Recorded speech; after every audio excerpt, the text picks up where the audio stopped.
Welcome to Penrose Learning, where we make understanding easy. In this video, I will explain how to do donuts in a Chrysler 300 V6.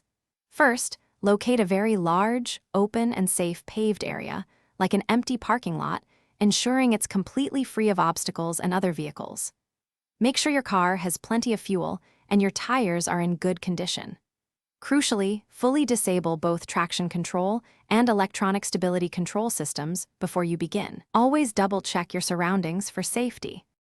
To begin, drive your Chrysler 300 V6 slowly in a tight circle, turning the steering wheel completely to one side.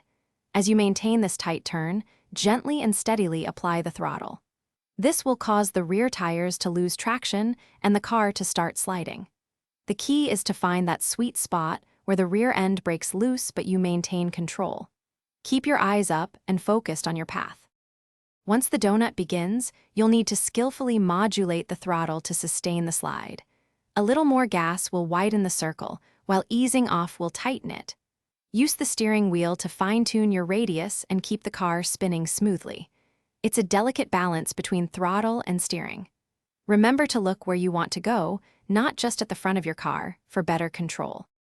To safely exit the donut, gradually and smoothly ease off the throttle. As the engine power decreases, the rear tires will begin to regain traction.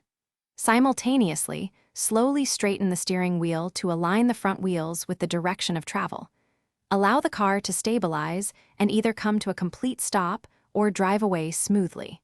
Always prioritize a controlled and gentle exit to maintain safety. Thanks for watching. If this was helpful, leave a like and consider subscribing. See you next time.